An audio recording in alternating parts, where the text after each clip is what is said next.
मैं आपको बता रहा हूं कि कितना कीमती है जब आप परमेश्वर के वचन को अपने हृदय में भरते हो। तब इंतजार मत करो जब तूफान आएंगे।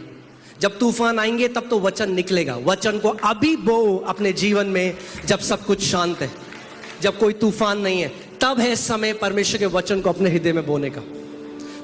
जब रात को बिल्डिंग हमारी हिलने लगी, मेरे दिमाग में पहला थॉट आया मेरे बच्चे, और मैं भाग कर अपने बच्चों की तरफ भाग रहा हूं, और बिना मेरे सोचे हुए मैंने खुद सुना अपने कानों से, अरे मेरे मुंह से ये क्या निकल रहा है। और मैं जब उनके कमरे में भाग रहा हूं तो मेरे मुंह से निकल रहा है, मेरे बगल में 1000 मेरे दाहिने और 10,000 गिरेंगे और वो मेरे निकट ना आएगा, यीशु के नाम। ये मैं आपको कोई कहानी नहीं सुना रहा हूं, ये मैं आपको सच्चाई बता रहा हूं। ये चीज आपको जीवित रखेगी।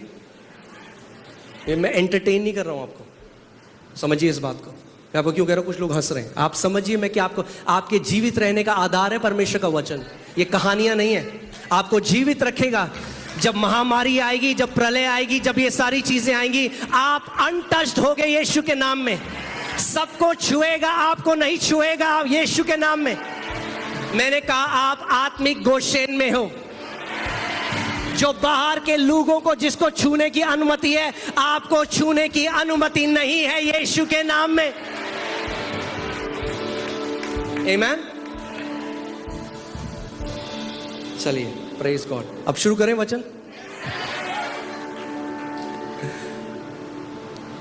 मैं मजाक नहीं कर रहा हूं, वचन शुरू नहीं हुआ है अभी, ये इंट्रोडक्शन था।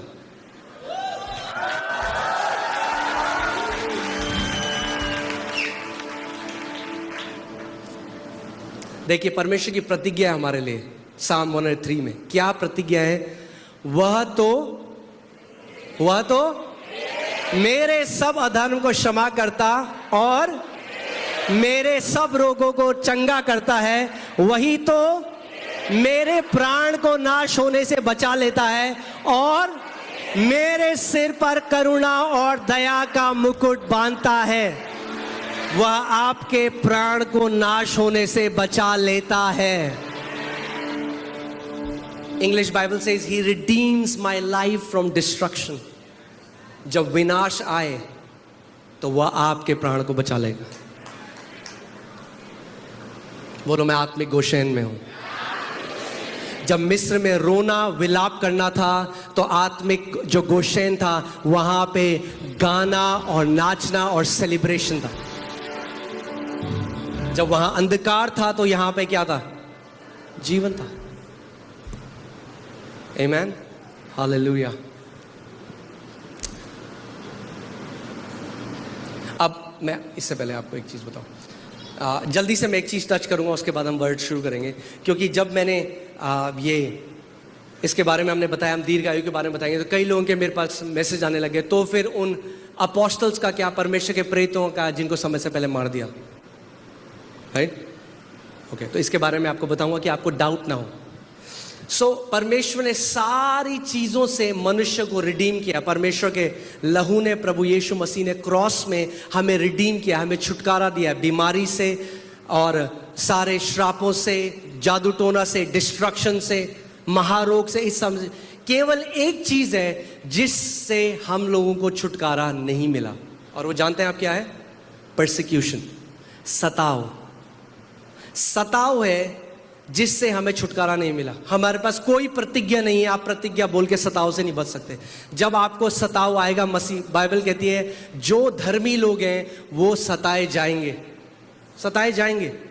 और कुछ ऐसे मसीह लोग भी हैं जो मार दिए जाएंगे। मगर आपको बता रहा हूं, उनका सबसे बड़ा ऑनर है परमेश्वर के राज्य में। जो यीशु की गवाही की वजह से वध किए जाएं, उनका बहुत बहुत बड़ा आदर है। वो सुपर हीरो हैं स्वर्ग के राज्य में। आमेन। अब मैं आपको एक परमेश्वर के वचन से एक बात बताता हूं, और मैं ये भी बताता हूं कि एक नंबर है जिनका पूरा होना जरूरी है। बाइबल हमें बताती है परमेश्वर एक अपने फोर नॉलेज में, क्योंकि वो सब चीजों को पहले से जानता है, एक नंबर है जो परमेश्वर जानता है। देखिए परमेश्वर का वचन क्या कहता है। जो यीशु की गवाही के कारण वध किए गए थे, अब देखिए वो अब यूहन्ना जो अपोस्टल है, उसको प्रभु यीशु मसीह ने दर्शन दिखाया। वो स्वर्ग में देख रहा है कि परमेश्वर की वेदी के नीचे वो आत्माएं हैं जो यीशु मसीह की गवाही के कारण वध किए गए, जो लोग मार दिए गए। आमीन। अभी पास्टर नेहमाया मुझे बता रहे थे, अभी अमेरिका में एक यंग कपल है जिनको मार दिया गया यीशु की गवाही के लिए। वो कैरेबियन कहीं पे गए, young, I think what in their 20s, late 20s, और हस्बैंड वाइफ को वध कर दिया गया।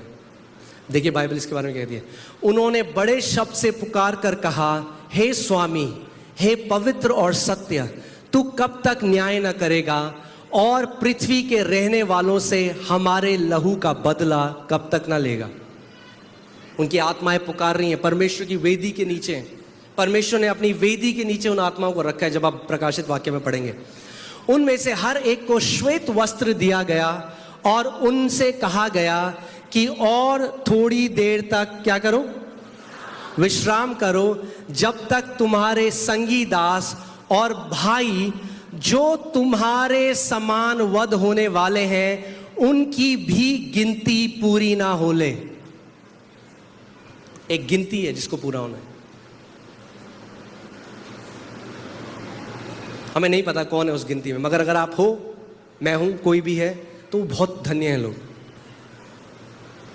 आमीन। एक गिनती है जिसको पूरा होना है उसके लिए। ये एक ऐसी चीज है जिससे हमें रिडेम्पशन नहीं है। सताव से हमें रिडेम्पशन नहीं है।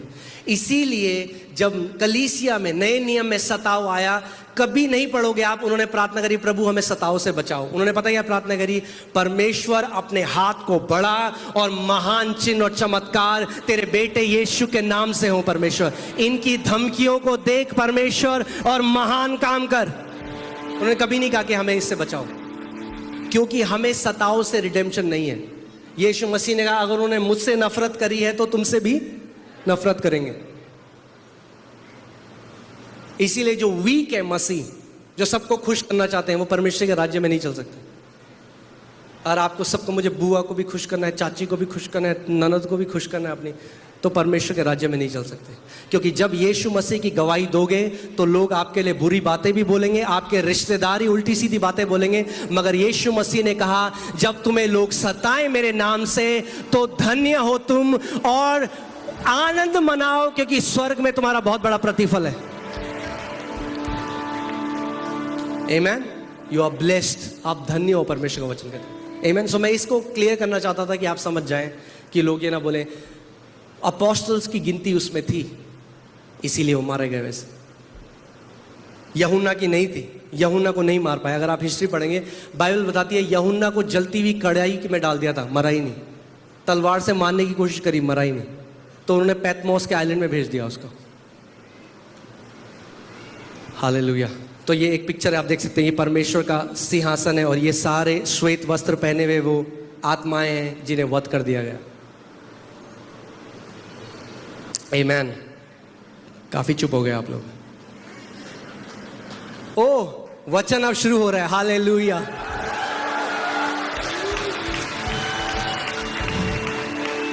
तो टॉपिक जो था वो था कीज टू लॉन्ग लाइफ। क्या कुंजियां हैं दीर्घ आयु की। आमेन।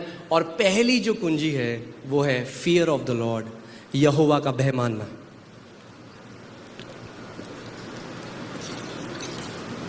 आमेन। आप देखिए यहां पे क्या लिखा है नीति वचन 9:10 में, यहोवा का भय मानना क्या है, बुद्धि का आरंभ है। यानी जो लोग यहोवा का भय नहीं मानते, आरंभ भी नहीं हुआ, बुद्धि लेस है वो। क्योंकि यहोवा का भय मानना क्या है, आरंभ है, आरंभ है। आमेन। मगर प्रेम उसकी संपूर्णता है। आमेन। सो यहोवा का भय मानना, यहोवा का भय मानना इसका मतलब हो प्रभु जी आप हमें कोड़े मारोगे, नरक में भेज दोगे, ये उस भय की बात नहीं कर रहा। ये बात कर रहा है यहोवा का आदर करना। और जब प्रभु यीशु मसीह ने जब ये word fear of the Lord बोला तो उसने पता क्या बोला, यहोवा को वर्शिप करना, उसकी आराधना करना। जब आपके जीवन में नंबर 1 परमेश्वर है, जब आप जीवन इसलिए जीते हो, इसलिए नहीं कि लोग क्या बोलेंगे, मगर आप इसलिए जीवन जीते हो कि मैं जीवन जो जी रहा हूं मैं अपने परमेश्वर के लिए जी रहा हूं। पौलुस कहता है यदि आज भी हम लोगों को खुश करने के लिए जीते हैं तो हम मसीह के दास नहीं हैं, हम मसीह की सेवा नहीं करते। आमीन। क्योंकि कई बारी आपको अपने लोगों को भी एक तरह से प्रभु की सेवा करते हुए आप उनको दुख देंगे ना चाहते हुए भी। जब मेरे पिता प्रभु में नहीं थे और मैंने जवान बच्चों को अपने घर पे बुलाना शुरू किया, जब हमारी नई नई शादी हुई थी, तो हर सैटरडे संडे हमारे घर पे जवान बच्चे होते थे, मैं उन्हें गॉस्पेल सिखाता था। मेरे पिता का फ़ोन आया, उन्होंने कहा तेरे घर में कोई नहीं आएगा। अब आप क्या करोगे? अपने माता पिता का आदर करना है। मगर यीशु मसीह ने कहा सबसे पहला हमारे जीवन में क्या है? परमेश्वर। तो मैंने अपने पिता को कहा नहीं, मैं उनका आदर करता हूं, मगर इसका मतलब है पहला मेरा जो परमेश्वर ने हमें आज्ञा दी है हम उसको मानेंगे। आमीन। सो यहोवा का भय मानना बुद्धि का आराम है और परम पवित्र ईश्वर को जानना ही समझ है। मेरे द्वारा तो तेरी आयु बढ़ेगी। क्या होगा? मेरे द्वारा तो तेरी आयु बढ़ेगी। देखिए, यहोवा का भय मानने का मैं आपको एग्जाम्पल बताता हूँ क्या होता है। जब मैं मसीह में आया उससे पहले जो मेरी संगति थी, जो मेरे दोस्त थे, वो सिगरेट पीते थे, शराब पीते थे, सारे लड़के गलत संगति में थे। और मैं आज आपको बता रहा हूँ, कई यंग बच्चे यहाँ पे ऐसे, आप संडे को चर्च आते हो और मंडे से सैटरडे तक आपके सारे अनगॉडली दोस्त हैं। आप लाइफ में कहीं जाने वाले नहीं हो। Let me be very clear. क्योंकि जो आप संडे को सुनते हो, मंडे से सैटरडे तक वो भूसा भर देते हैं आपके दिमाग में, आपको गलत एडवाइस देते हैं, आप गलत संगति में जाते हो और आपको ले जाएंगे परमेश्वर के घर से दूर। इसीलिए बाइबल कहती है the righteous should choose their friends wisely. जो धर्मी जन है वो अपने दोस्तों को ध्यानपूर्वक चुने। अगर आपके दोस्त गॉडली नहीं है, मैं आपको बता रहा हूं, सूनर और लेटर देखो ना, क्योंकि आप संडे को 2 घंटे आके वचन सुनते हो मगर अपने दोस्तों के साथ मंडे से सैटरडे तक रहते हो, उनका इन्फ्लुएंस आपके पास ज्यादा है। सो जब मैं मसीह में आया, हम लोग की गलत संगति थी, सारे दोस्त मिलके सिगरेट पीते थे, शराब पीते थे, उल्टी सीधी बातें करते थे, इसको देख के कमेंट पास करना, उसको जब मैं मसीह में आया, सबसे पहले परमेश्वर ने कहा अपने सारे दोस्त जो है इनको छोड़, इनकी संगति छोड़। क्या है? अब आप क्या करोगे? अगर आप यहोवा का भय मानते हो, यदि आप उसका आदर करते हो, आप उसकी बात को नंबर 1 रखोगे। इसका मतलब मेरे सारे दोस्तों ने, जब मैंने उनका साथ छोड़ दिया, वो मेरा मजाक उड़ाने लग गए, वो मेरे लिए ठट्टा करते थे। जब भी मैं आता था मेरे को देख के ठट्टा करते थे, ये देखो ये आ गया शरीफ आदमी। मगर क्या है, जब आप परमेश्वर के पीछे चलना शुरू करोगे तो कई बारी वो आपको चीजें ऐसी करने को बोलेगा जो मुश्किल है, मगर जब आप उसकी आज्ञा को मानोगे तो उसका फल बहुत बड़ा है।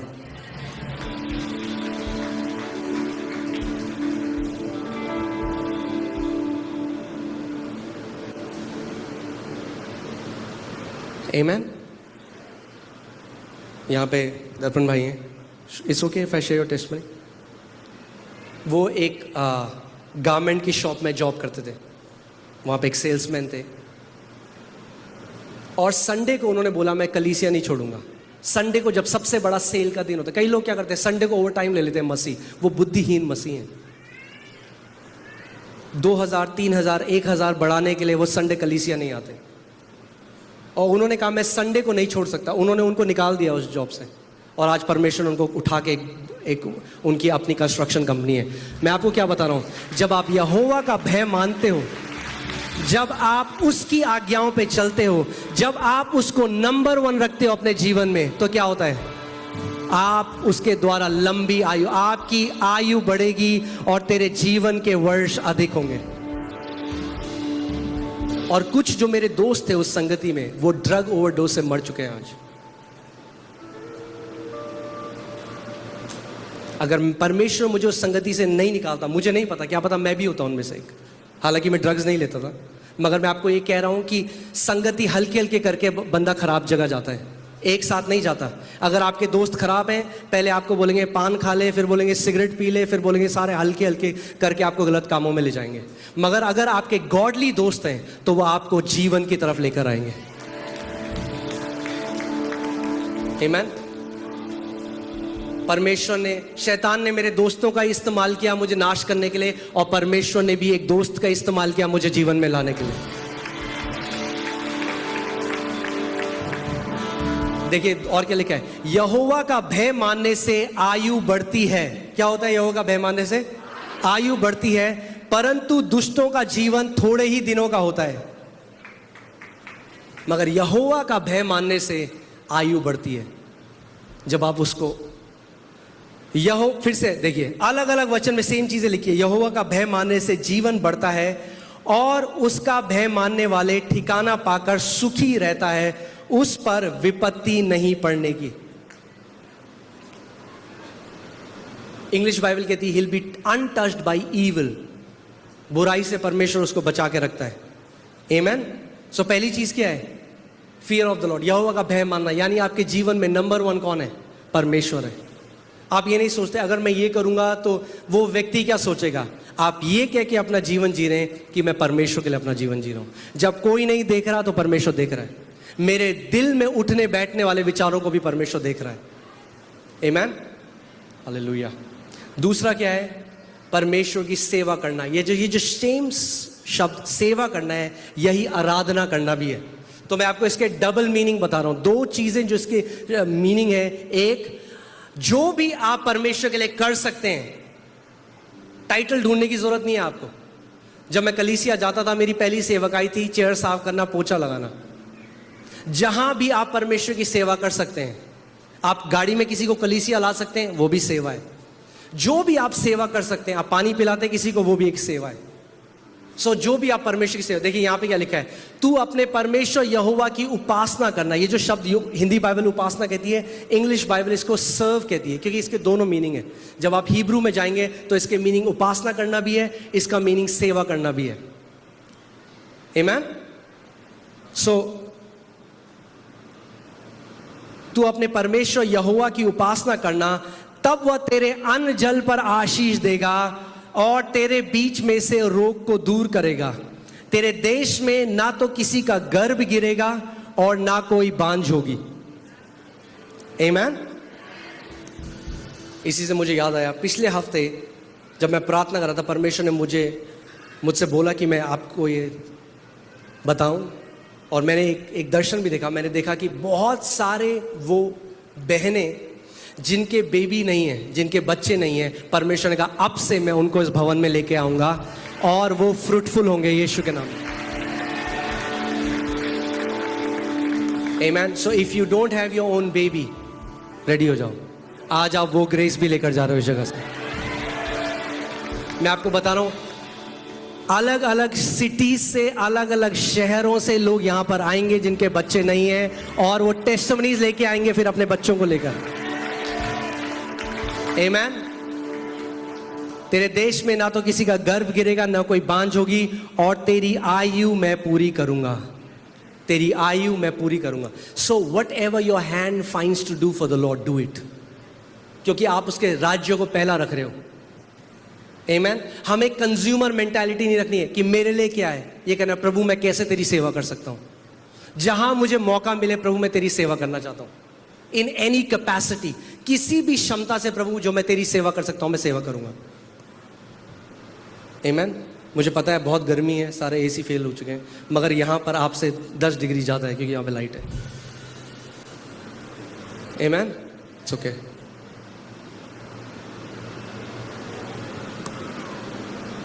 ये बलिदान आपका स्वर्ग की पुस्तक में लिखा जा रहा है।